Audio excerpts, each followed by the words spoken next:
kita berada, ya.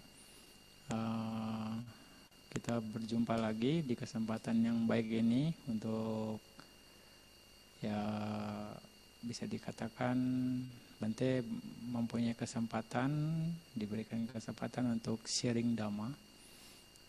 Untuk kali ini dengan temanya ya keyakinan terhadap Buddha. Yang mana hari ini ada hari kedua dari rangkaian 3 hari mindfulness ya, 3-day mindfulness. Oke, sebelum kita mulai, mari kita memberikan penghormatan kepada Guru Agung kita Sang Buddha dengan mengucapkan Namo Tassa 3 kali. Namo Tassa Bhagavato Arahato Sama Sambuddhassa. Namo Tassa Bhagavato Arahato Sama Sambuddhassa.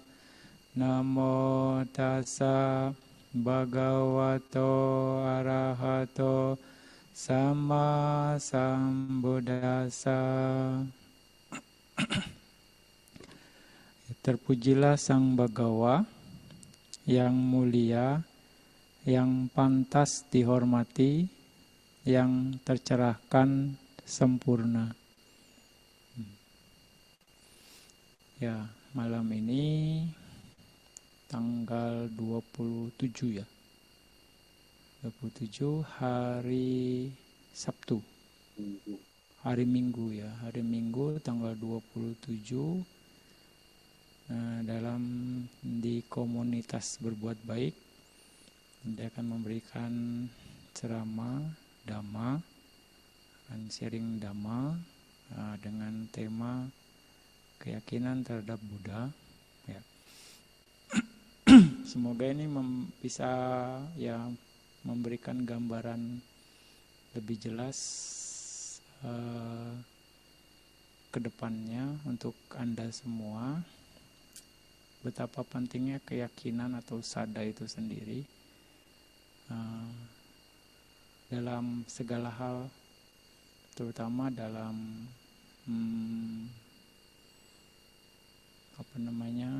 dalam perbuatan baik, dalam melakukan kebajikan, dan sampai pada akhirnya penembusan dari Dhamma itu sendiri, atau bisa dikatakan untuk mengakhiri penderitaan itu sendiri. Ya, kita mulai tadi dengan membacakan kalimat Pali Namo Tassa Bhagavato Arahato Sama Sambuddhassa, yang mana artinya terpujilah Sang Bhagawa yang pantas dihormati, yang tercerahkan sempurna. Nah, itu arti dari Namo Tassa Bhagavato Arahato Sama Sambuddhassa. Kenapa dikatakan kita perlu menghormat Sang Buddha?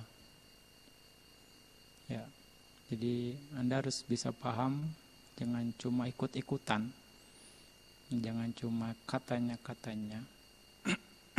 Katanya hormat sama Buddha, hokinya besar, karma baiknya tinggi. Anda harus bisa paham, ya, kenapa kita perlu menghormat. Ya. Karena apa? Karena Buddha punya kualitas. Karena Buddha punya kualitas. Apa kualitas Buddha? Buddha adalah seorang arahat. Ya. Dan dia pantas untuk diberikan penghormatan tertinggi. Semua makhluk, termasuk dewa, para dewa dan Brahma, menghormati Buddha karena Buddha yang terunggul,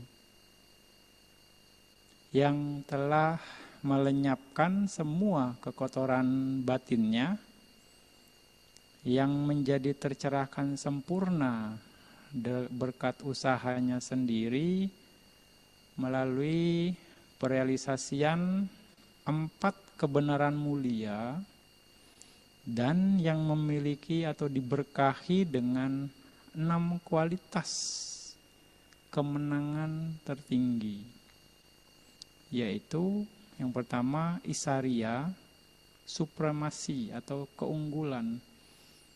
Buddha adalah yang terunggul dari semua makhluk yang ada. Dhamma, pengetahuan yang merupakan jalan menuju nibbana. Yasa, terkenal atau termasyur dan banyak pengikut. Siri, penampakan atau penampilan yang mulia, yang agung. Kama, di sini kekuatan pencapaian atau kesempurnaan. Yang terakhir payata, yaitu perhatian yang tekun. Itulah kualitas-kualitas Buddha, yang mana dari kualitas itu ya pantas kita untuk menghormatinya. Ya. Dan karena Buddha memiliki kualitas tersebut yang memang pantas kita hormati, pantas kita jadikan panutan, pantas untuk kita puja, ya. Makanya kita juga harus menempatkan keyakinan kita yang tertinggi kepada Buddha, juga kepada Dhamma, ajarannya Buddha,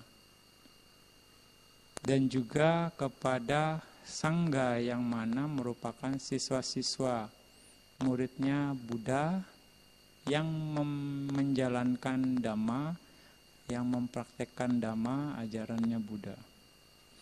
Seperti itu. Ya, jadi atas dasar itu kita harus menempatkan sada yang tertinggi kepada Buddha, juga Dhamma, dan juga Sangha. Karena memang kita pantas untuk meyakini dengan kualitas-kualitas itu sendiri. Nah, bicara tentang sada, ya, saya akan kasih sedikit gambaran arti dari sada. Keyakinan secara umum diterjemahkan dalam Inggris ya faith. Ada juga yang menerjemahkan sebagai confidence. Ya, sada. Ya, bisa dikatakan sada dalam bahasa Pali itu secara artinya menempatkan atau menetapkan atau juga meletakkan. Secara arti dari kata sada. Ya. Nah, di sini apa yang ditempatkan, ya? Apa yang diletakkan, apa yang ditetapkan. Jadi dikatakan cirinya adalah menempatkan keyakinan, memiliki keyakinan, menempatkan keyakinan, atau percaya pada latihan yang dapat dipercaya. Percaya pada latihan yang dapat dipercaya. Bisa juga meletakkan kepercayaan pada 3 latihan. 3 latihan di sini. Ini ciri dari sada. Artinya di sini Buddha mengajarkan Dhamma. Dhammanya itu sendiri adalah sila, samadhi, dan panya. Inilah 3 latihan. Nah, Anda harus menempatkan keyakinan Anda kepada Buddha. Dengan begitu Anda juga akan yakini menempatkan keyakinan Anda kepada 3 latihan tersebut dan mau mempraktekannya. Karena dengan mempraktekannya Anda pun akan bisa memiliki kualitas seperti Buddha. Seperti itu. Nah, fungsi dari sada sendiri yaitu untuk menjernihkan faktor-faktor mental yang berasosiasi dengannya Nah, untuk menjernihkan, bisa dikatakan menjernihkan pikiran, ya, menjernihkan faktor-faktor mental yang berasosiasi dengannya, seperti itu. Nah, jadi diibaratkan seperti batu kristal sada itu. Batu kristal yang bisa menjernihkan kotoran. Artinya batu kristal yang dimiliki oleh raja dunia ketika dilemparkan ke dalam air menyebabkan air yang berlumpur itu menjadi bening. Ya, menjadi bening. Nah, itu fungsi sada. Jadi ketika Anda memiliki sada, Anda akan yakin terhadap kebajikan Anda. Anda akan meyakini. Jadi Anda akan yakin terhadap kebajikan Anda, apapun kebajikan itu. Karena tidak ada yang Anda khawatirkan, tidak ada yang Anda takutkan. Ya, tidak ada yang Anda risaukan. Karena perbuatan baik Anda lakukan gitu. Nah, jadi menghalau semua hambatan-hambatan yang bisa merusak atau membuat pikiran menjadi tidak jernih. Makanya sada di sini menjernihkan, fungsi yang pertama. Seperti batu kristal, ya. Juga memantapkan. Jadi bagaikan seorang yang memutuskan untuk menyeberangi banjir. Kalau Anda punya sada, Anda akan jadi mantap. Apapun halangannya, bisa dikatakan, apapun rintangannya akan saya lakukan, karena saya mantap melakukannya. Itu bentuk keyakinan. Ya. Seperti itu. Karena, ya,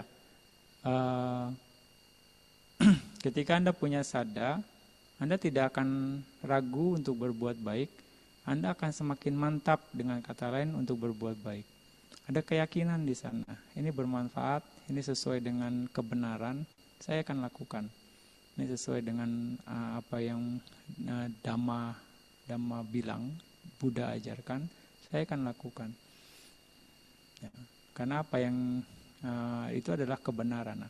Mantap. Seperti itu. Jadi apapun halangannya, saya akan lakukan ini dengan baik. Saya akan coba atasi halangannya, saya akan coba selesaikan semua rintangan-rintangan yang menghalangi kebajikan yang saya lakukan atau perbuatan baik yang akan saya lakukan. Jadi bisa di sini bisa juga bukan dalam artian jadi berperang atau bagaimana, tidak, tapi saya akan mencoba mengatasi semua rintangan. Bisa dikatakan. Jadi mantap dengan keyakinan, dengan kebajikan yang Anda lakukan. Nah, seperti itu. Itu fungsinya, memantapkan. Nah, lalu manifestasinya, pacupatana, menjadi tanpa berkabut, yaitu penyingkiran dari kekotoran batin sebagai ketetapan hati. Jadi yang kekotoran batin, keraguan, apapun itu, rasa marah, rasa malas, mungkin tidak suka, benci, atau keserakahan, kesombongan, ya. Kalau dengan adanya sada, itu tidak akan ada semua, bisa dikatakan. Anda berbuat baik bukan karena ingin dipandang, tapi karena yakin dengan perbuatan baik itu sendiri. Anda berbuat baik artinya tidak merasa dihalang-halangi gitu, karena yakin dengan perbuatan itu sendiri. Anda berbuat baik juga bukan untuk menguasai, ya bisa dikatakan itu bentuk keserakahan, tapi ya berbuat baik untuk kebaikan itu sendiri, yakin. Nah, jadi apa yang harus saya khawatirkan, apa yang saya harus bisa dikatakan, apa yang harus saya khawatirkan, apa yang perlu saya takutkan, kira-kira seperti itu. Jadi menjadi tanpa berkabut, penyingkiran kekotoran batin.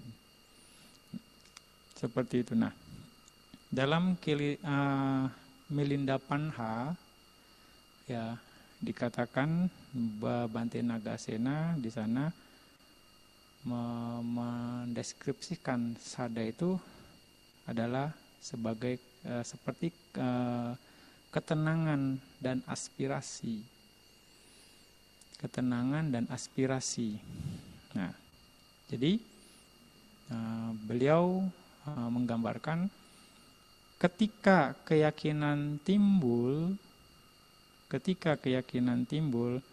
ia menyingkirkan rintangan. Dia menyingkirkan rintangan. Ketika pikiran tanpa rintangan, ia menjadi jernih, bersih dan tenang. Ya. Seperti itu.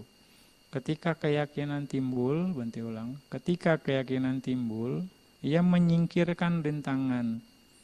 Ketika pikiran tanpa rintangan, ia menjadi jernih, bersih dan tenang. Ya. Itu yang dikatakan oleh Bhante Nagasena dalam Milinda Panha. Ya. Berikutnya, sada sebagai aspirasi bahwa melihat pikiran orang lain terbebaskan, maka mereka pun ingin merasakan kebebasan itu sendiri atau merasakan buah kesucian itu sendiri. Contohnya, ya ketika kita melihat atau seseorang melihat murid-muridnya Buddha yang sudah mencapai tingkat-tingkatan kesucian, ya kan, Sotapanna, Sakadagami, Anagami, Arahat, ya, jadi terinspirasi. Itu menjadi aspirasi. Saya pun bisa seperti mereka. Saya juga mau seperti mereka. Nah, mereka berhasil karena memiliki keyakinan yang kuat terhadap apa yang mereka lakukan. Makanya mereka bisa berhasil. Seperti itu. Ya. Dengan bisa dikatakan mereka berhasil karena apa? Dengan mempraktekkan latihan-latihan untuk mencapai yang belum dicapai, menguasai yang belum dikuasai, dan merealisasikan yang belum diwujudkan. Terus yakin karena itu memang bisa dilakukan, ya bisa dilakukan dan mampu untuk dilakukan.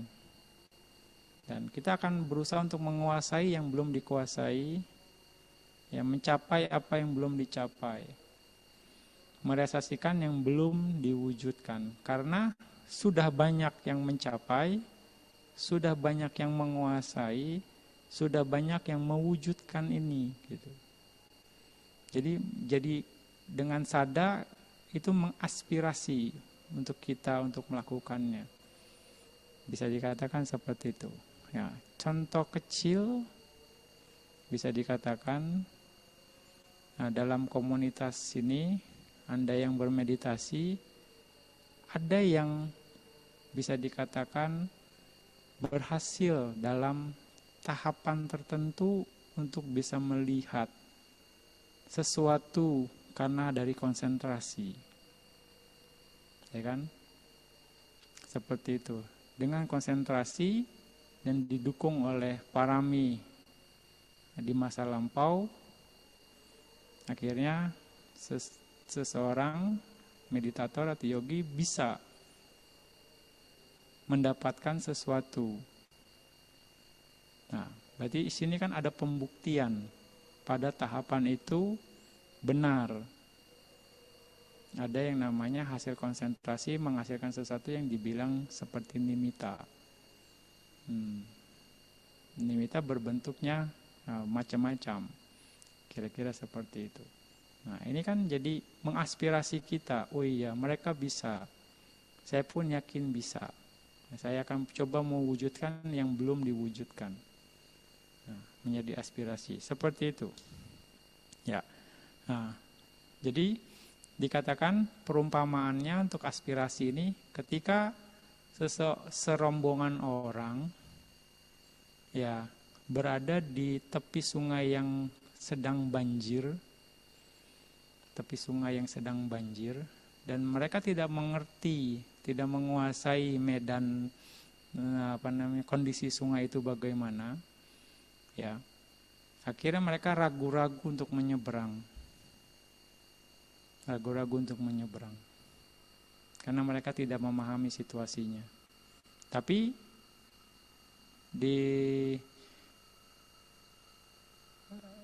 saat itu ada seseorang, ya, muncul seseorang, datang, dia tahu kekuatan dia sendiri, paham, dan dia juga menguasai medan ini, lalu dia mempersiapkan dirinya untuk menyeberangi sungai tersebut dengan mengikatkan tubuhnya dengan tali dan melompat, kemudian menyeberang dengan selamat.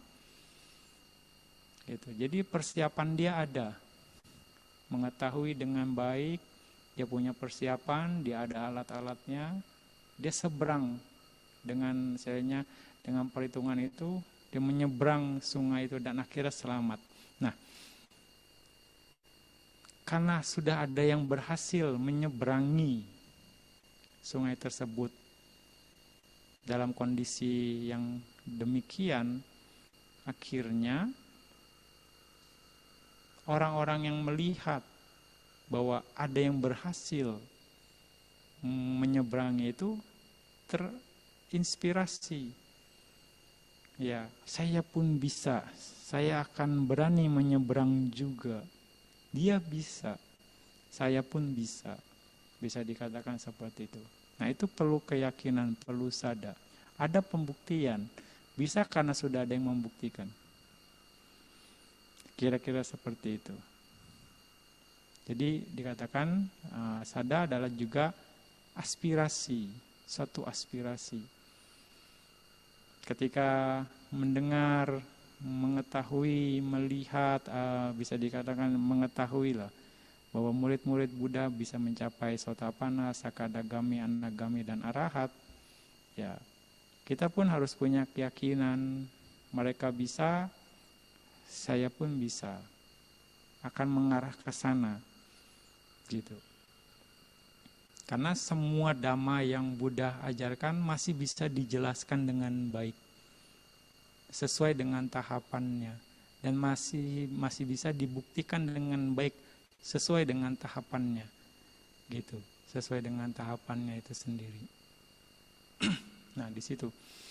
Jadi ketika mengetahui informasi ini, banyak murid Buddha yang mencapai Sotapanna, tingkatan-tingkatan kesucian, ketika Anda membaca sutta-sutta, ya Anda jangan jadi ragu, bener enggak sih seperti ini, gitu kan. Ini mas cuma dongeng aja kali. Jangan ditimpali dengan keraguan. Gitu. Anda yakin dengan kualitas Buddha. Anda yakin juga Buddha mengajarkan Dhamma. Ya, Dhamma ini adalah hasil praktek beliau yang bisa menyebabkan kalau seseorang mempraktekkan Dhamma ini bisa seperti beliau, bisa memiliki kualitas seperti Buddha itu sendiri. Ya, itulah ininya perumpamaan tentang sada.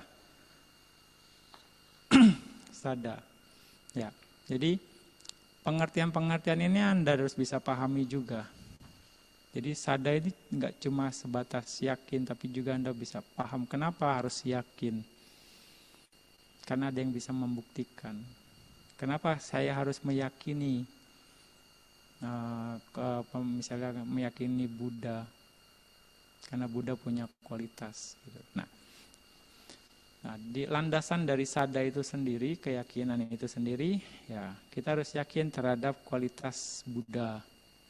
Ya, kualitas Buddha, juga kualitas Dhamma, kualitas Sangha, juga yakin terhadap 3 latihan, ya, sila samadhi dan panya yang akan menghasilkan kebijaksanaan tertinggi, ya, latihan adisila sika, adicita sika, adipanya sika, seperti itu. Ya, jadi ya sila samadhi panya. Anda harus yakin itu. Tempatkan keyakinan Anda di sana. Dan juga yakin akan masa lampau, yakin akan masa depan, juga yakin akan masa lampau dan masa depan. Ini akan berhubungan dengan hukum karma. Yakin terhadap hukum karma itu sendiri. Dengan yakin terhadap hukum karma, Anda juga akan meyakini ada masa lampau, ada masa depan, dan juga ada masa lampau dan juga masa depan. Ya, juga yakin terhadap kondisi-kondisi yang saling berhubungan, saling bergantungan, yaitu paticca samuppada itu sendiri. Nah, itu adalah landasan-landasan sada, artinya kita harus menempatkan keyakinan kita, sada kita terhadap hal-hal tersebut, faktor-faktor tersebut. Ya, kita harus bisa menempatkan itu semua. Nah, bentuk sada, kategori sada ada 4 secara ininya ya. Ada 4, yaitu yang pertama jenis-jenis sada bisa dikatakan agamana sada. Agamana sada ini adalah keyakinan yang jelas, keyakinan yang jernih ya dalam terhadap ajaran Buddha atau ya terhadap ajaran Buddha itu sendiri. Nah, ini dimiliki oleh para bodhisatta dan juga murid-muridnya. Artinya murid-murid mulianya. Artinya bisa dikatakan ya para arahat. Seperti itu. Keyakinan yang jelas, yang jernih. Ini dimiliki oleh para bodhisatta dan juga orang-orang suci. Ya. Berikutnya lagi Adhigama sada. Adhigama sada ini keyakinan yang diperoleh dengan perealisasian magga dan pala. Ya. Jadi ketika Anda mencapai misal Sotapanna, Sotapati Maggapala, Anagami Maggapala, Sakadagami Maggapala, Anagami Maggapala, dan juga Arhata Maggapala. Nah, ini jenisnya Adhigama sada. Adhigama sada. Yang ketiga yaitu Okapanna sada. Okapanna sada yaitu keyakinan yang pasti, keyakinan yang penuh, keyakinan yang tanpa syarat. Keyakinan yang penuh, keyakinan yang pasti, keyakinan yang tanpa syarat, dan di mana seseorang mengandalkan, bergantung kepada Buddha, Dhamma, dan Sangha. Jadi ini adalah kualitas sada yang tidak tergoyahkan. Keyakinan yang tidak tergoyahkan terhadap kualitas Buddha, Dhamma, dan Sangha. Seperti ini. Dan keyakinan seperti ini sangat penting untuk berkomitmen penuh terhadap 3 latihan itu sendiri, yaitu sila, samadhi, dan panya. Jadi mantap keyakinannya. Hanya mengandalkan, bergantung hanya Buddha, Dhamma, dan Sangha saja. Full bisa dikatakan. Tidak tergoyahkan tanpa syarat. Bisa dikatakan. Saya yakin akan kebaikan seperti yang Buddha ajarkan, saya akan lakukan. Apapun kondisinya, keyakinan saya tidak akan tergoyahkan. Artinya, walaupun saya misalnya terus berbuat baik tapi belum ada hasil yang saya dapatkan, tidak masalah. bisa dikatakan. Setidaknya saya sudah melakukan hal yang baik dan ini tidak akan membuat saya menyesal di kemudian harinya. Nah, keyakinannya mantap. Masalah berbuah karma baik atau tidak itu urusan karma saya selanjutnya. Yang penting saya sudah melakukan apa yang harus saya lakukan seperti yang Buddha ajarkan. Nah, tidak tergoyahkan, bisa dikatakan. Mau orang bisa dikatakan kritik saya atau tidak, karena saya menjalankan Dhamma, saya akan maju terus. Karena apa yang saya lakukan ini tidak merugikan pihak manapun, justru ini bermanfaat untuk saya dan juga banyak makhluk, bisa dikatakan banyak pihak. Jadi saya yakin terhadap Dhamma yang Buddha ajarkan. Itu tidak tergoyahkan. Ya, kira-kira seperti itu. Nah, yang keempat, pasada-sada. Yang keempat, pasada-sada yaitu keyakinan yang mana yang tidak berkomitmen, ya. Yang tidak berkomitmen tapi menghormati ajaran Buddha.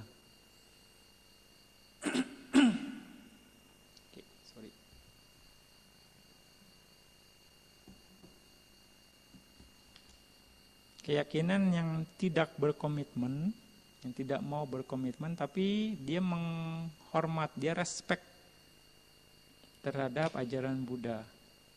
Ya, respect terhadap ajaran Buddha. Nah, di sini ada informasi yang menarik. Dikatakan keyakinan jenis ini tidak cukup kuat untuk tidak diselingi oleh keraguan. Tidak cukup kuat untuk tidak diselingi oleh keraguan. Bisa dikatakan ya akan muncul banyak keraguan. Ya, jenis sada yang ini. Benar enggak sih Buddha ada? Benar nggak sih kualitasnya begini? Benar nggak sih kalau saya jalanin Dhamma hasilnya akan seperti ini? Mungkin dongeng saja kali, seperti itu, ya.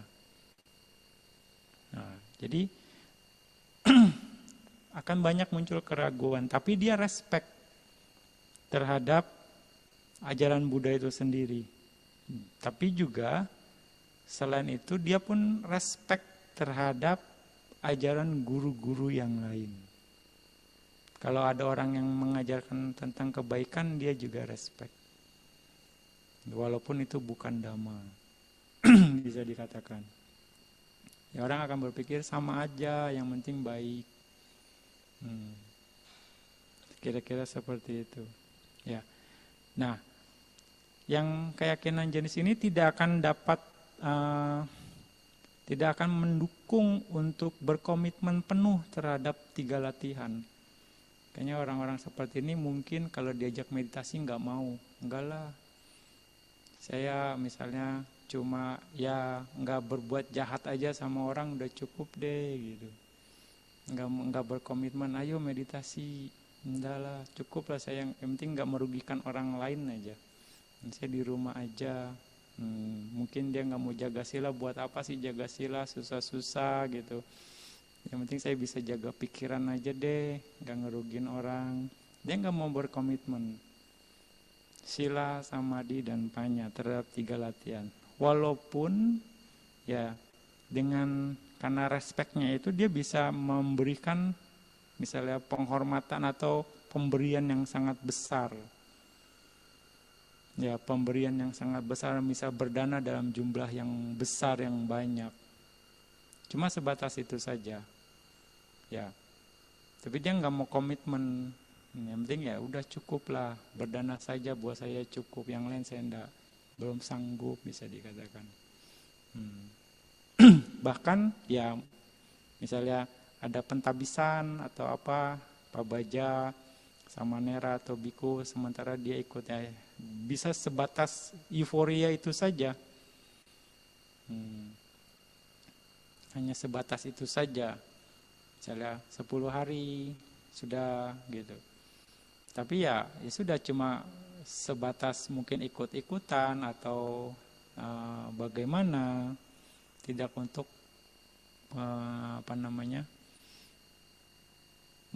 menjalankan latihan itu dengan baik, bisa dikatakan. Nah, inilah jenis-jenis sada.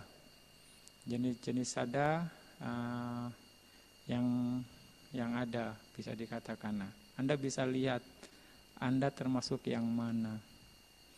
Agamana sada atau adigama sada atau okapana sada atau pasada sada.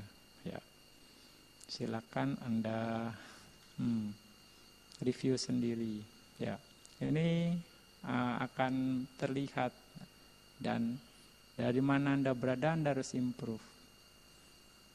Kira-kira seperti itu. Makanya peningkatan kualitas batin itu penting. Untuk juga untuk bisa meningkat Anda harus tahu banyak. Apa yang harus diketahui, ya ketahui supaya menunjang peningkatan itu sendiri. Bisa dikatakan seperti itu. Nah, itu tentang sada. Ya. Oke. Sada, keyakinan. Nah,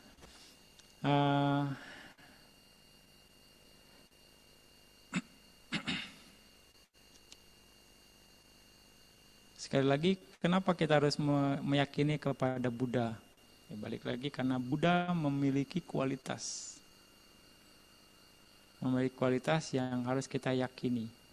Kenapa kita harus menempatkan sada kita ke tempat yang tertinggi kepada Buddha? Sekali lagi karena Buddha punya kualitas. Apa kualitas Buddha?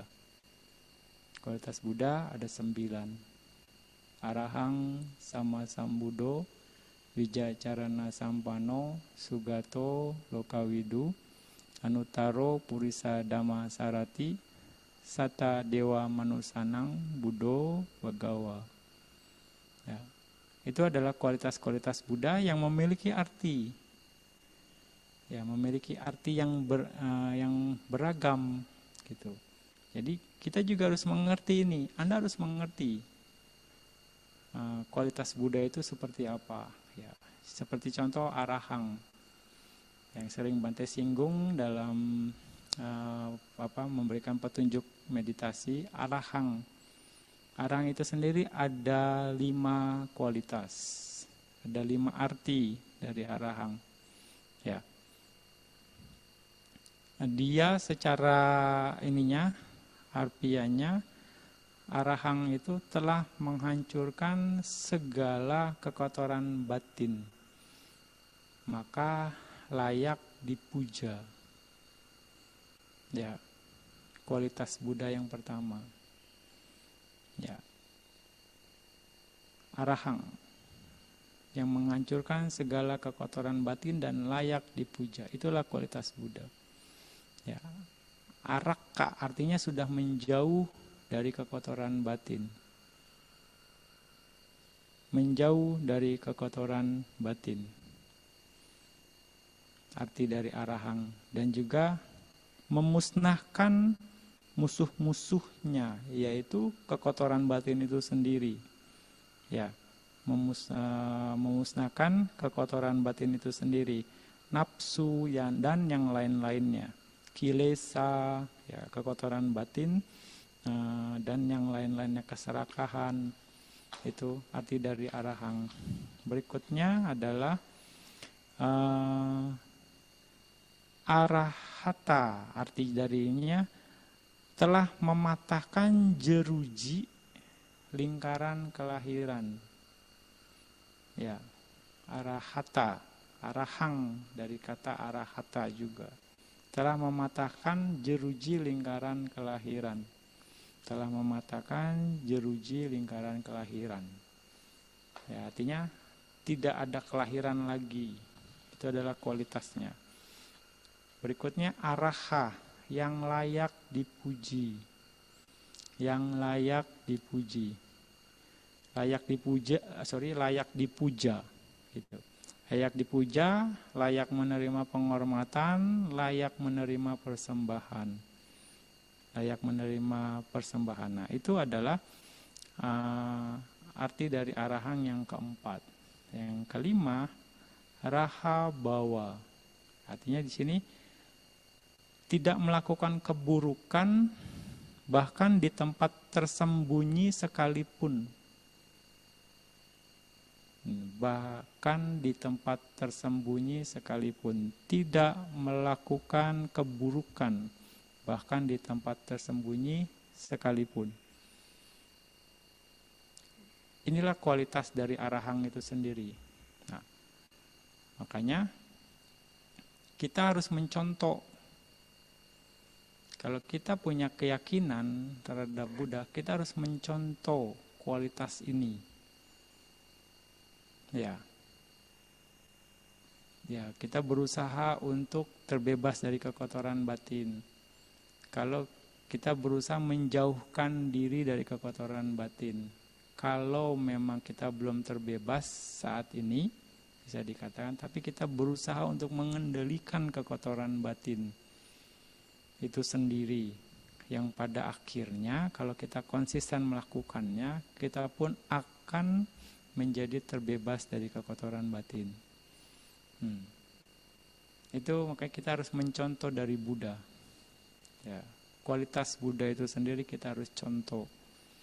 Ya, dengan dasarnya adalah keyakinan. Dan yang menarik adalah Buddha tidak akan melakukan kejahatan, Buddha tidak akan melakukan keburukan bahkan di tempat tersembunyi sekalipun. Artinya di sini walaupun tidak ada orang yang tahu, Buddha tidak akan melakukan keburukan. Buddha tidak akan melakukan akusala, bisa dikatakan. Nah, ya mungkin kalau orang-orang tertentu ya justru nggak ada orang lah, ya udahlah bebas saja deh, saya bisa melakukan apa saja sesuka saya, suka-suka saya gitu kan. Seperti itu. Nah, kualitas ini bisa Anda tiru. Ya walaupun misalnya di tempat tersembunyi ya, Anda komitmen ya, misalnya tidak melanggar sila ya tidak melanggar sila. Atau ada kesempatan walaupun tidak ada orang ya Anda tidak melakukan kesempatan tersebut. Seperti itu. Nah, ini adalah kualitas dari Buddha, arahang itu sendiri, raha bawa. Tidak melakukan keburukan bahkan di tempat tersembunyi sekalipun. Gak ada orang pun, Buddha memiliki kualitas tetap tidak akan melakukan apapun yang buruk, sesuai, karena ya sesuai dengan kualitasnya. Jadi jangan di depan orang baik, kalau ada orang baik, ketika nggak ada orang berubah jadi tidak baik. Ya. Buddha tidak punya kualitas seperti itu. Dan kita harus meniru kualitas Buddha. Artinya kalau seperti itu, di depan baik, di belakang tidak baik, ya ini munafik, bisa dikatakan. Tidak apa adanya. Nah, kita mencoba untuk meniru, kita mencoba untuk mencontoh kualitas Buddha itu sendiri. Ini yang bisa kita pelajari. Ya. Ini yang kita bisa pelajari. Oh ternyata seperti ini ya. Walaupun mungkin tidak seluruhnya, tapi kita berusaha mengarah ke sana. Nah, makanya pentingnya kita untuk mempunyai keyakinan terhadap Buddha itu sendiri ya. Ini menarik untuk kita simak. Jadi balik lagi, nggak hanya sekedar yakin, nggak hanya sekedar yakin terhadap kualitas Buddha, terhadap Buddha, dengan juga yakin lalu kita memberikan namaskara kepada Buddha, sebenarnya itu pun tidak cukup, belum cukup. Tapi Anda harus mengerti kualitas apa yang Buddha punya, lalu Anda coba untuk mengarah ke sana, mengarah seperti apa yang Buddha lakukan. Nah, dengan begitu, ya Anda akan menjadi muridnya Buddha yang memiliki keyakinan. Ya, oke. Nah, kualitas Buddha yang lainnya yaitu Sugato. Ini menarik Anda untuk bisa pahami. Sugato. Sugato di sini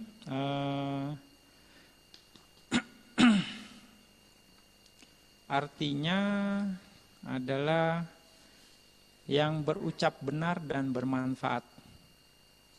Berucap benar dan bermanfaat. Sugato. Ya, sugato. Su itu baik, bagus atau indah. Gata, ya, gata pergi, bisa juga pergi ke tempat yang baik atau indah atau tujuan. Nah, ada juga ya ucapan dari kata gata, gada, gata atau perkataan atau kalimat. Jadi kalau berdasarkan kitab komentar bahwa sugato itu ada 4 arti. Sobana gamanata atau perjalanan yang sangat baik atau indah. Juga yang kedua, sundarang tanang gatata, pergi menuju tempat yang elok atau menyenangkan. Sama gatata atau telah pergi dengan sempurna atau benar. Ya, yang berikutnya sama gadata, berucap benar. Ya, berucap benar. Nah, itu arti dari sugato itu sendiri, ada 4 makna. Nah, Bante emphasize-nya kali ini adalah kualitas yang terakhir, bisa dikatakan sama gadata, berucap benar. Nah, berucap benar. Buddha selalu berucap benar. Ciri khas Buddha tidak akan mengucapkan sesuatu yang tidak bermanfaat. Nah, ada 6 jenis ucapan. Ada 6 jenis ucapan yang dikategorikan oleh Buddha. Ya. Yang pertama, Buddha tidak akan mengucapkan. Ya, Buddha tidak akan mengucapkan sesuatu yang tidak nyata, tidak benar, tidak bermanfaat, juga tidak disukai dan tidak menyenangkan bagi orang lain. Ya, itu Buddha tidak akan ucapkan. Ya, tidak nyata, tidak benar, tidak bermanfaat, juga tidak disukai dan tidak menyenangkan bagi orang lain. Juga Buddha tidak akan mengucapkan walaupun nyata, walaupun benar, tapi tidak bermanfaat, tidak disukai dan tidak menyenangkan bagi orang lain. Buddha juga tidak mengucapkan kata-kata yang walaupun nyata, benar, tapi tidak bermanfaat, tetapi disukai dan menyenangkan bagi orang lain. Juga Buddha tidak mengucapkan kata-kata yang tidak nyata, tidak benar, tidak bermanfaat, walaupun disukai dan menyenangkan bagi orang lain. Seperti itu. Ini yang suka prank nih. Suka prank. Nah, ya. Itu adalah kondisi di mana kualitas-kualitas pernyataan atau perkataan yang tidak akan Buddha katakan. Dan Buddha akan mengatakan sesuatu atau mengucapkan pada waktu yang tepat. Dan ucapannya itu seperti ini. Buddha akan mengucapkan sesuatu yang nyata, benar, bermanfaat, walaupun tidak disukai dan tidak menyenangkan bagi orang lain. Ya, nyata, benar, bermanfaat, walaupun tidak disukai dan tidak menyenangkan bagi orang lain.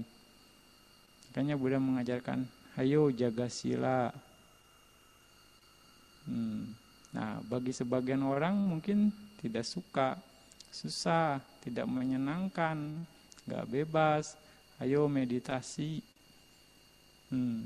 Semua benar, nyata, benar dan bermanfaat. Tapi, meditasi susah, Bante. Ya kan, meditasi nggak bisa, kakinya sakit, pikirannya kemana-kemana, dan nggak menyenangkan karena duduk diem aja, Bante. Kayak gimana gitu.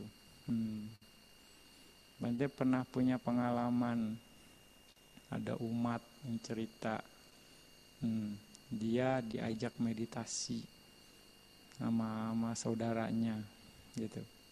Dan begitu meditasi langsung dia komplain. Dikatakan ya, lu gila ya, duduk diem aja selama 1 jam mau ya gitu. Bisa dikatakan bahasanya seperti itu. Waduh, apalagi lu ikut retret seminggu 10 hari begitu doang duduk diem aja nggak ada kerjaannya. Bener-bener gila nih orang katanya. Ya kan? Nah itu tidak menyenangkan bagi dia karena dia nggak tahu manfaatnya gitu. Makanya kira-kira seperti itu. Nah ada yang tidak disukai walaupun bermanfaat, benar dan nyata, tapi tidak menyenangkan. Jadi dengar kata meditasi aja, atau dengar kata jaga sila aja, atau dengar kata atas sila aja, aduh nggak sanggup, Bante nggak sanggup. Nah ini yang harus Anda bisa review nantinya ya. Dan juga yang terakhir adalah ucapan Buddha selalu nyata, benar, bermanfaat, juga disukai dan menyenangkan bagi orang lain. Nah, 2 jenis ucapan inilah yang akan Buddha ucapkan. Gitu. Nyata, benar, bermanfaat, juga disukai dan menyenangkan bagi orang lain. Maka Buddha dibilang sebagai Sugato, yang berucap benar dan bermanfaat pada waktu yang tepat. Ya. Sama gada tapi Sugato. Nah, Anda pun harus bisa mencontoh ini, kualitas Buddha ini. Ya, artinya bisa diarahkan ke sana. Ya, bisa diarahkan ke sana. Anda berusaha untuk hanya mengatakan sesuatu yang nyata, yang benar, benar bermanfaat. Ya disukai atau tidak disukai. Kira-kira yang seperti itu. Nah, ini kualitas-kualitas Buddha yang bisa kita tiru. Ya walaupun ya sebagai umat awam atau ya berumah tangga, kita bisa mencontoh, kita bisa meniru apa yang kualitas Buddha yang kita punya. Walaupun kita nggak mungkin menjadi bisa seperti Buddha, tapi setidaknya kita mengarah ke sana. Nah ini kita mengarah pelan-pelan sampai akhirnya nanti bisa menjadi sempurna. Ya. Nah, juga kualitas berikutnya adalah sama Sang Buddha mencapai kesempurnaan. Mencapai kesempurnaan dengan usaha sendiri semenjak menjadi bodhisatta. Selama 4 asangkya kapa, 100.000 kapana. Buddha untuk mendapatkan kualitas-kualitas ini, Buddha terus menyempurnakan kebajikan beliau. Ya kan, selama beliau menjadi bodhisatta, terus dia koreksi, bisa dikatakan kecenderungannya untuk meningkat. Diperbaiki terus kualitas-kualitasnya sampai akhirnya dia bisa menyempurnakan itu dengan usahanya sendiri. Tanpa bimbingan yang lain. Nah, dia yang menemukan kebenaran ini. Nah, artinya dia terus bergerak. Ya kan? Semenjak diramal pasti oleh oleh Buddha Dipangkara. Seperti itu. Ya. Bergerak terus menyempurnakan kualitasnya, nah, menyempurnakan paraminya, gitu. Ya, makanya kita beruntung bisa dikatakan. Buddha berjuang sendiri, tapi kita sebagai muridnya, kita ditunjukkan jalannya oleh Buddha. Ditunjukkan jalannya oleh Buddha, untuk mencapai ini Anda harus seperti ini, untuk mencapai ini Anda harus seperti ini. tidak perlu bersusah-susah seperti Buddha yang harus menyempurnakan semuanya selama di samsara. 4 asangkya kapa, 100.000 kapa. Buddha tidak ada yang menunjukkan. Dia bergerak sendiri. Makanya dibilang sama sambudo. Mencapai pencerahan atas usahanya sendiri. Ya, gitu. Nah, makanya kita terus berusaha meniru apa yang Buddha katakan. Ya, juga meniru kualitas-kualitas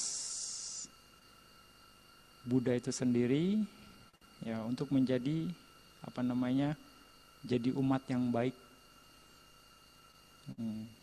Juga Buddha juga menjelaskan untuk bisa mempunyai kualitas-kualitas itu sendiri, ada hal lain lagi yang perlu kita perkuat, yaitu pancabala.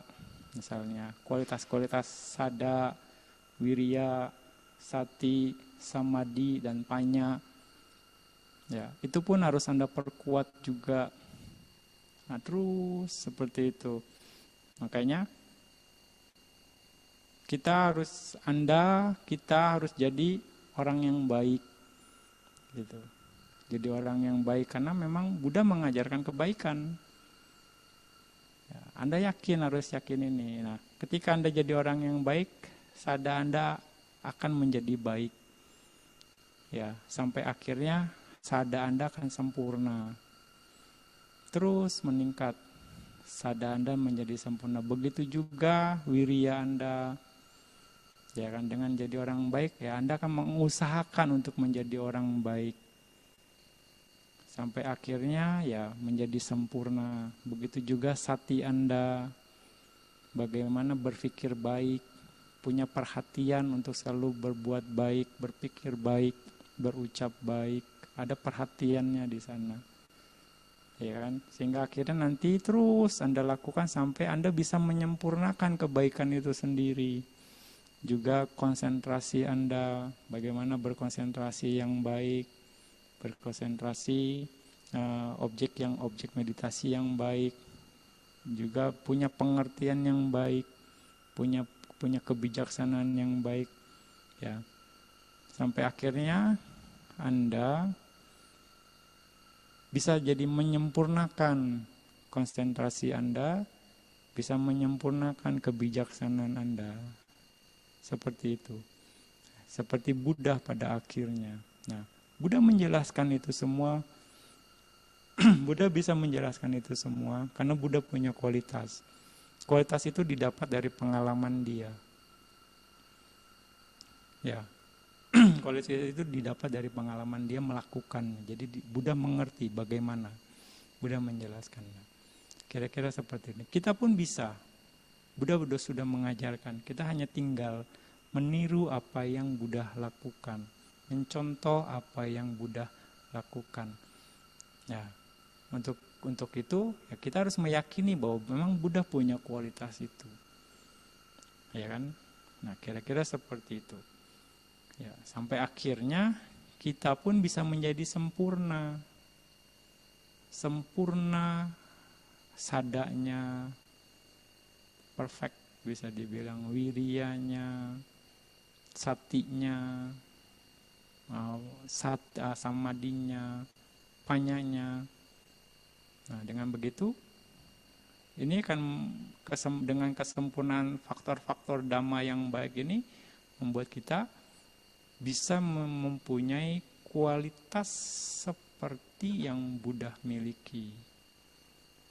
Nah, inilah keunikan dari Buddha, bisa dikatakan.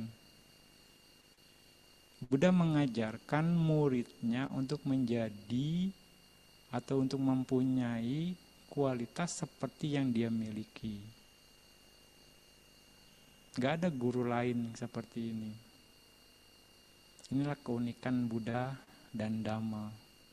Artinya, ya, semua bisa menikmati hasil yang sama. Ya, ketika gurunya terbebas, ya muridnya pun akan terbebas. gitu. Ketika murid gurunya punya kualitas ini, ya muridnya pun akan bisa mempunyai kualitas seperti ini. Jadi tidak ada yang ditutup-tutupi. Inilah keunikan dari Buddha. Nah, sekali lagi, ya, kayaknya kita harus mencontoh dari Buddha itu sendiri, bagaimana Buddha melakukan perjuangan dalam menyempurnakan parami, ya, meniru apa yang Buddha lakukan. Jadi kualitas Buddha itu sendiri, balik lagi, Anda harus mengerti. Dan kalau bisa Anda tiru, dan sangat mungkin. Walaupun ya tidak akan kita saat ini mungkin belum akan sama dengan, tapi setidaknya kita akan mengarah ke sana pada suatu saat nanti.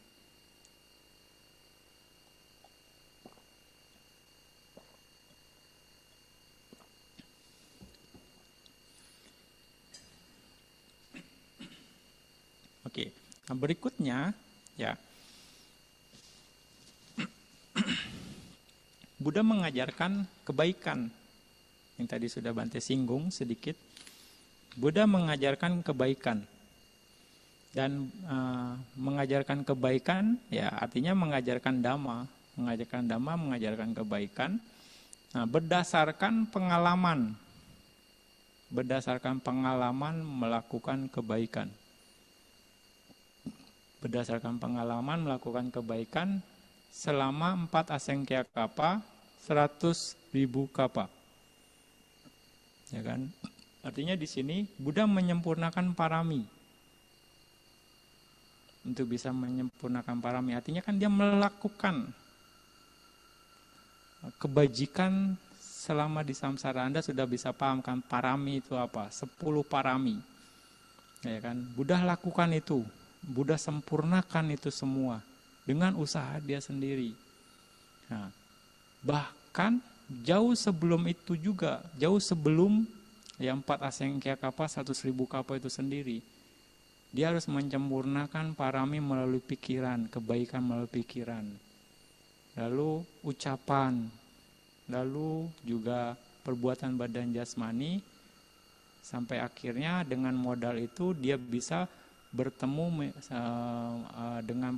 dengan Buddha Dipangkara yang saat itu akhirnya meramal dia untuk menjadi Buddha di masa yang akan datang, waktu Bodhisatta menjadi Patapa Sumedha. Nah, ya kan, bahkan jauh sebelum itu. Nah, dan lalu Buddha setelah diramal, Buddha menyempurnakan paraminya.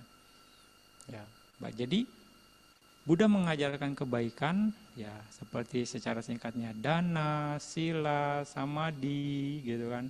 Itu berdasarkan pengalaman dia sendiri. Nah, pengalaman melakukan kebaikan. Sekali lagi. Ya makanya kita harus banyak belajar juga dari Buddha. Selain mencontoh Buddha, meniru Buddha, maka kita juga harus banyak belajar dari Buddha. Bagaimana berbuat baik. Bagaimana Buddha sampai bisa menyempurnakan parami. Ya. Seperti itu. Ya. Nah, makanya banyak sekali bisa dikatakan beruntung kita bisa bertemu dengan Guru Agung ini. Yang bisa mengajarkan berdasarkan pengalamannya, dan dengan pengalamannya itu, dengan ajaran yang berdasarkan pengalamannya itu, kita bisa mendapatkan sesuatu yang bisa sama gitu dan bisa dibuktikan. Jadi berlindung atau yakin kepada Buddha bukan berarti Anda berpikir Buddha lindungin saya ya. Gitu, Buddha saya mau pergi ke pasar nih supaya aman-aman saja ya Buddha, lindungi saya supaya nggak kecelakaan ya Buddha. Bukan seperti itu. Ya, berlindung kepada, harus mempraktekkan. Nah, Buddha mengajarkan kebaikan. Nah, bisa dikatakan kita semua di sini adalah orang-orang yang menyukai kebaikan. ya kan? Kita berkumpul di sini ya karena kita menyukai kebaikan. Dan juga kenapa kita bisa bertemu Dhamma? Karena Dhamma itu adalah kebaikan itu sendiri. Ya. Kenapa kita bisa bertemu dengan Buddha, ajaran Buddha? Ya, walaupun ya Dhamma itu sendiri sebagai representasi representatif dari Buddha itu sendiri, representasi ya dari Buddha itu sendiri. Ya, karena ya kebaikan itu sendiri. Tapi kebaikan yang kita lakukan belum jadi sempurna, gitu. Dan Buddha lah yang akan menunjukkan cara kita berbuat baik supaya menjadi sempurna. Ya, karena ya Buddha sudah berpengalaman melakukan kebajikan seperti itu. Nah, itu yang dibilang kenapa Buddha menyempurnakan parami. Menyempurnakan parami itu sendiri. Ya, oke. Sedikit geser tentang parami. Ya. Tentang parami. Parami itu apa? Ini mungkin banyak orang yang bertanya, parami itu apa sih, Bante? Apa sih yang dibilang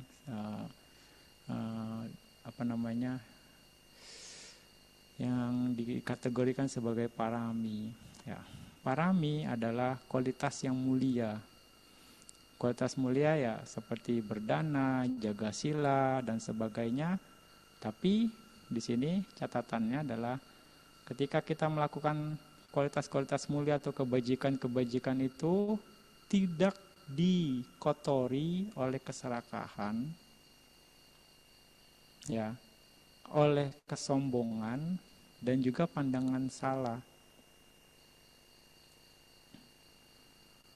Dan didasari oleh Mahakaruna, ya, didasari oleh Mahakaruna, Great Compassion, dan kebijaksanaan.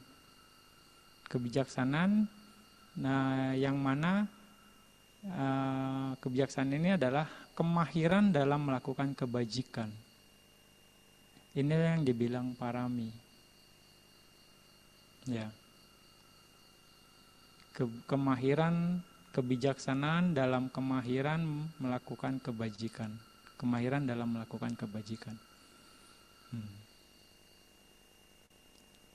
Itu yang jadi tidak dikotori oleh keserakahan, kesombongan, dan juga pandangan salah. Ya kan? Nah, ini ketika Anda melakukan dana atau bagaimana, oh ini siapa yang berdana? Oh saya yang berdana, gitu. Bisa dikatakan, oh ini seperti ini. Atau ya balik lagi, tidak ada kekotoran batin. Itu yang dibilang parami. Dasarnya adalah mahakaruna, out of compassion, dan juga kebijaksanaan. Kebijaksanaan dalam yang mana kemahiran dalam melakukan kebajikan. Nah, dalam melakukan kebajikan pun Anda harus tahu, sekali lagi, Anda harus mengetahui, Anda harus punya kemahiran bagaimana berbuat baik yang tepat dan bermanfaat. Sekali lagi, Anda harus bisa punya skill dalam berbuat baik. Ya. Nah, parami itu sendiri, ya, Buddha menyempurnakan ini, ya, paraminya 10 parami kan, ya, dana, sila, nekama, dana ya kedermawanan, dana, sila ya moralitas, nekama itu pengasingan, ya, renunciation, pelepasan, panya, kebijaksanaan, wiriya, usaha, ketekunan, terus juga kanti, kesabaran, saca, kebenaran, ya, penyataan kebenaran, aditana, tekad, meta, ya, cinta kasih, dan juga UPK, ketenang seimbangan. ketenangan, keseimbangan. Nah, itu adalah bentuk-bentuk parami, bentuk-bentuk kebajikan, 10 kebajikan. 10 kebajikan. Dan melakukan ini semua, sekali lagi, tidak dikotori oleh keserakahan, kesombongan, dan juga pandangan salah. Atas dasar maha karuna dan juga kebijaksanaan. Itu yang dibilang sebagai parami. Nah, lebih lanjut lagi, karakteristik dari parami itu sendiri adalah 10 parami ini adalah karakteristiknya melayani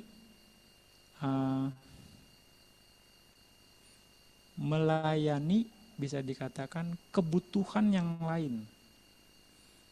Melayani atau memenuhi kebutuhan yang lain. Itu karakteristik dari parami itu sendiri. Jadi bukan kebutuhan kita. Karakteristiknya melayani kebutuhan yang lain. Jadi bisa dikatakan di sini, menurut saya ini bagus nih. Bagus buat dia. Gitu contohnya. Tapi dia itu sendiri nggak butuh. Ya, banyak orang, enggak nih, ini bagus nih, pakai ini aja, menurut saya bagus. Padahal dia nggak butuh. Nah, karakteristik dari parami itu melayani kebutuhan yang lain. Orang lain, jadi butuh apa, dia butuh apa, ya kasih. Sesuai dengan kebutuhannya. Nah, itu karakteristik dari parami ya. Memenuhi kebutuhan yang lain. Memenuhi kebutuhan yang lain. Lalu fungsinya adalah untuk membantu yang lain, untuk memberikan bantuan ke yang lain, atau tidak bimbang mengenai pemenuhan keinginan itu sendiri, keinginan kebutuhan yang lain. Ya, tidak bimbang. Itu fungsinya. Jadi sekali lagi fungsinya adalah untuk memberikan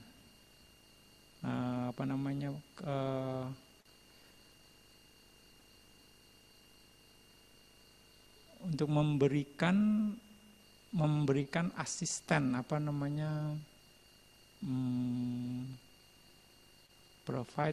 provide assistance to others. Memberikan bantuan ya bisa kepada yang lain. Dan juga tidak bimbang untuk mengenai pemenuhannya, bisa atau enggak atau bagaimana gitu. Itu tentang fungsinya. Nah, manifestasinya adalah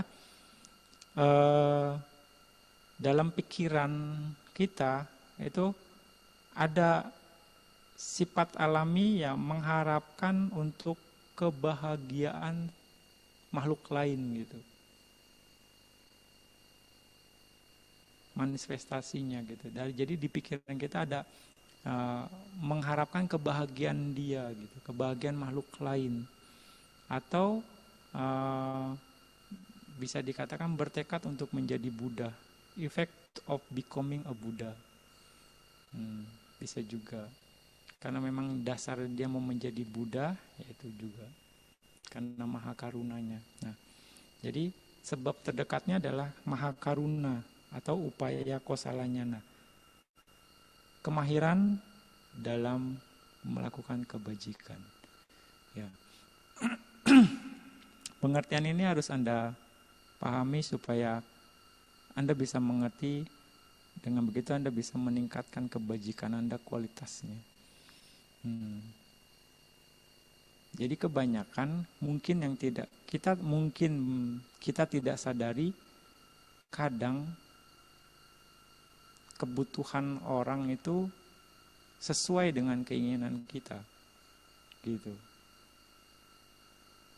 Kira-kira seperti itu, ya. Nah, kadang kita secara tidak langsung memaksakan kehendak, memang mau melakukan yang terbaik, tapi ternyata hal terbaik yang kita lakukan tidak dibutuhkan gitu.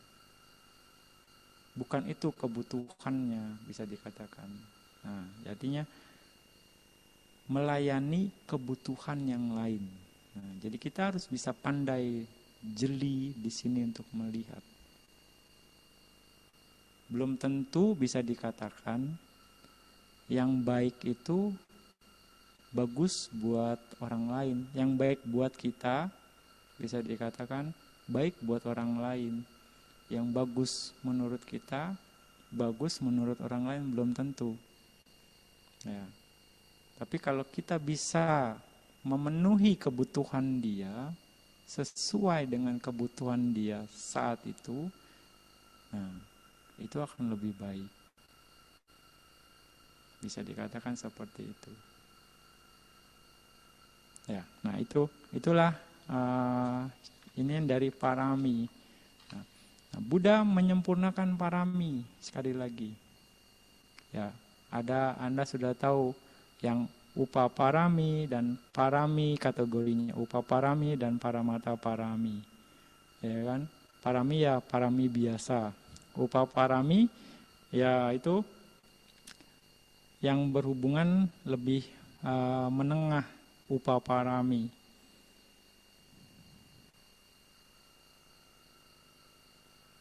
Paramata parami yang tingkat tinggi. Nah, ya, paramata parami itu yang tingkat tinggi. Ya, misalnya kalau misalnya contoh seperti dana, ya berdana, ya kayak misalkan memberikan objek eksternal di luar, ya objek luar gitu.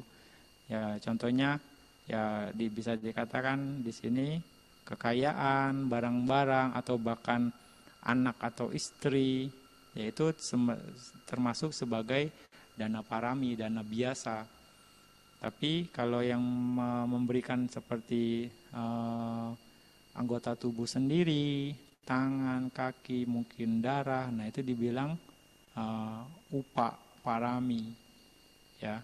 Nah, kalau paramata parami, dana paramata parami itu memberikan kehidupan, walaupun berkorban sampai harus mengorbankan dirinya. Nah, itu yang dibilang paramata parami, dana paramata parami. Ya. Nah, ini yang berhubungan dengan parami, tingkatan-tingkatan parami itu sendiri, dan Buddha menyempurnakan itu. Nah, kebaikan-kebaikan yang terus disempurnakan. Nah, kayaknya kita juga harus bisa menyempurnakan itu yang dari apa yang Buddha ajarkan. Kita sangat beruntung, bisa dikatakan, tanpa susah-susah payah, bisa dikatakan, untuk menjalankan kebenaran itu sendiri, menjalankan kebaikan. Karena Buddha sudah memberikan contohnya. Buddha sudah misalnya, nih jalanin saja ini, kalau Anda menjalankan ini, Anda akan berhasil.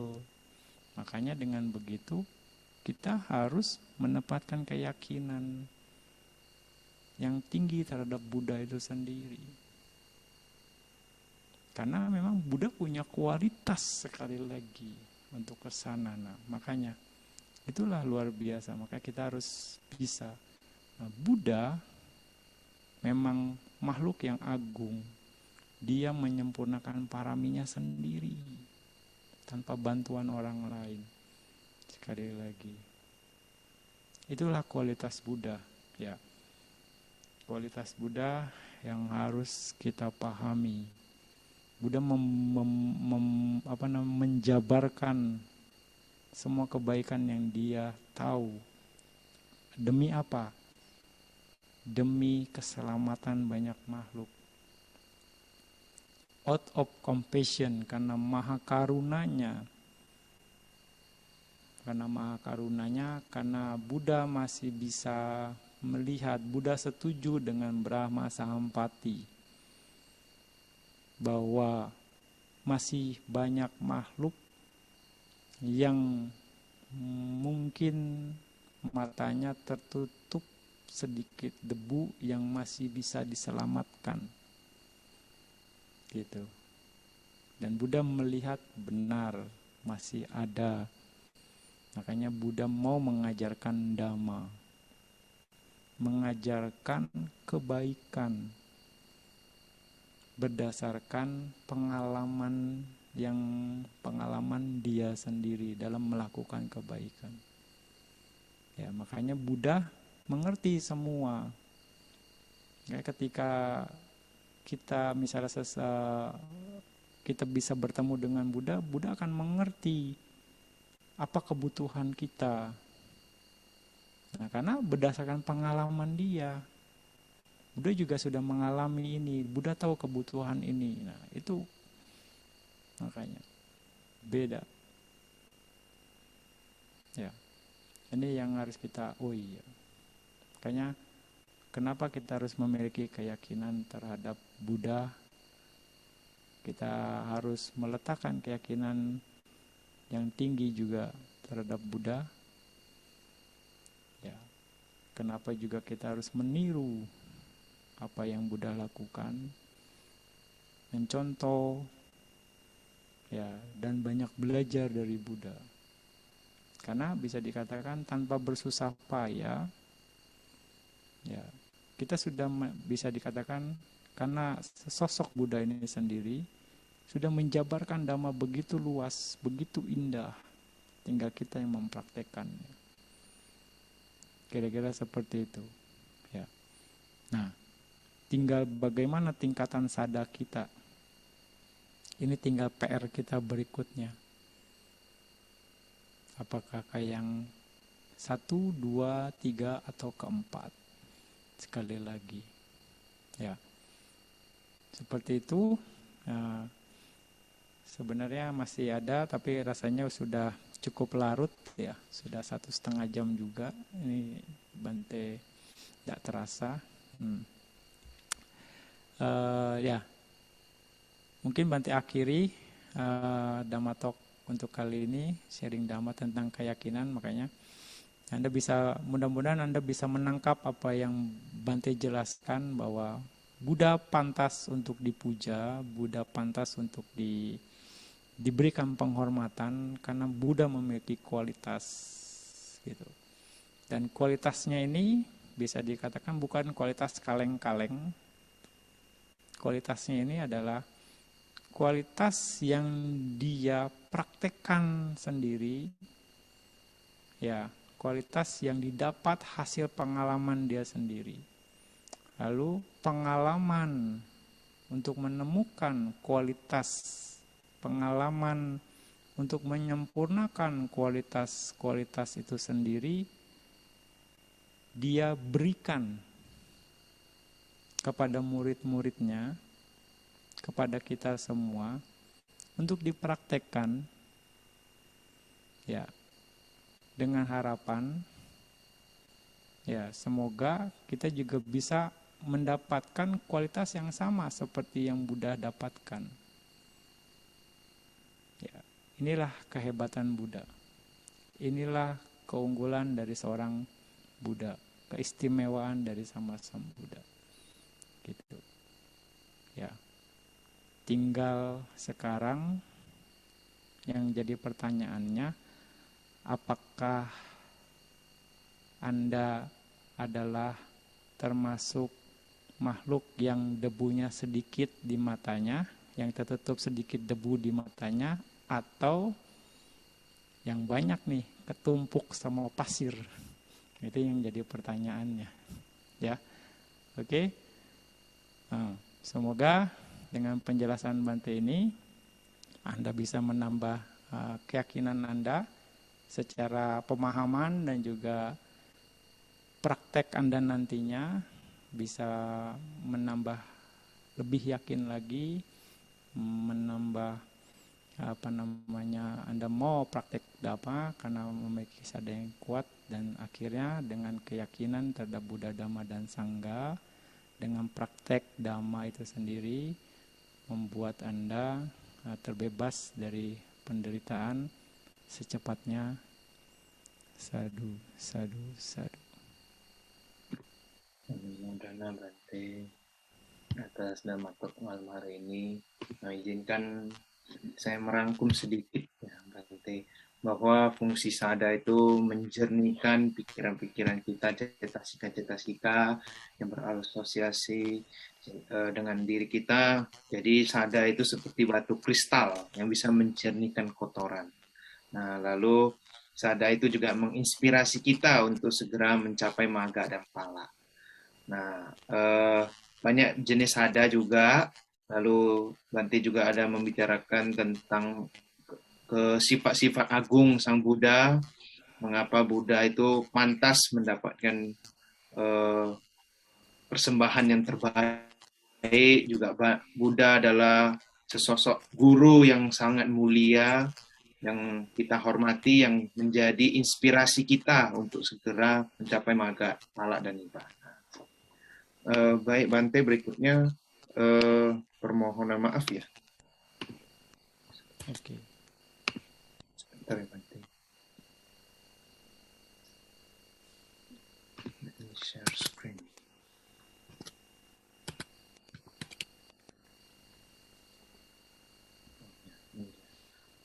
Mari sahabat Dhamma semuanya, mari kita semua beranjali dan kita meminta permohonan maaf ke Bante. Okasa wandami Bante. Suki hotu nibbana sapacayo hotu. Maya katang punyang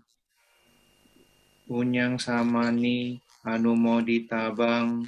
Sadu, sadu, anumodami. Samina katang punyang mayang databang. Sadu, sadu, anumoditabam. Sadu, sadu, anumodami okasa swaratayena katang sabang sayang kamatame Bante. Kamami, kami tabam. Sadu, okasa kamami Bante. Suki hotu nibbana sapacayo hotu. Sadu, sadu, Sadu, sadu. sadu, sadu. Oke, Patidana ya Bante. kita membacakan pelimpahan jasa ya. Oke, sama-sama deh ya.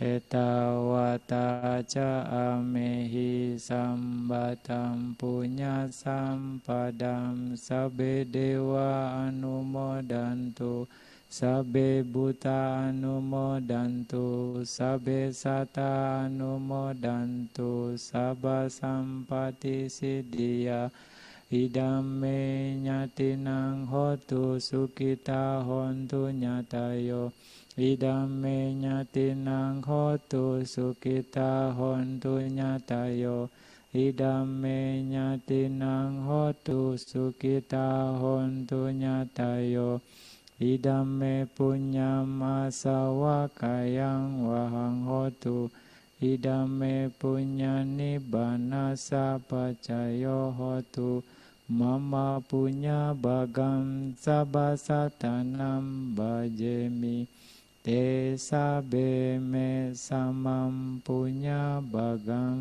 labantu. Sadu, sadu, sadu. Ya, kita ucapkan Buddha Sasana Cirang Titatu, semoga jalan Buddha bisa bertahan lama. Buddha Sasana Cirang Titatu, Buddha Sasana Cirang Titatu, Buddha Sasana Cirang Titatu. Sadu, sadu, sadu. Ya, Bante besok juga akan masih melanjutkan tentang yang masih berhubungan dengan keyakinan ya, terhadap Buddha. Ya, mungkin akan agak bergeser tentang keyakinan terhadap hukum karma. Ya, tapi di sini juga dari ceritanya Buddha juga akan berhubungan dengan Buddha gitu ya. Jadi keyakinan terhadap Buddha bagian kedua bisa dikatakan part 2. Ya. Baik, Bapak Ibu kita dokumentasi dulu. Silakan semuanya on video sambil sikap Anjali. Kita ayo silakan semuanya on kamera. Kita foto. Semua yang bersikap Anjali ya.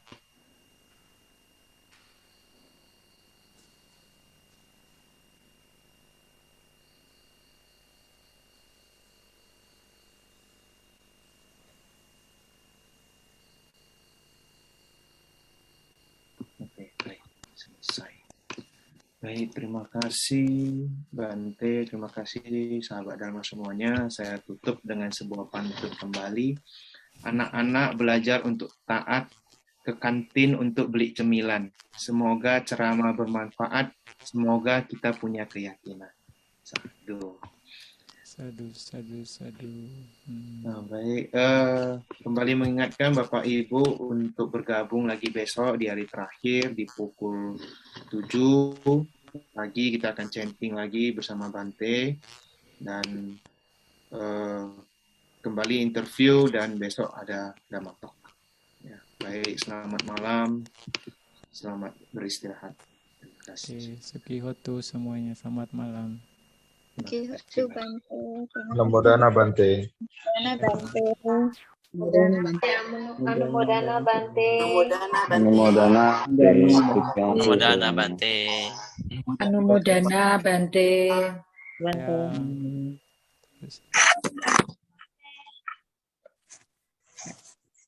Selamat istirahat Bante. Ya. Selamat istirahat Bante.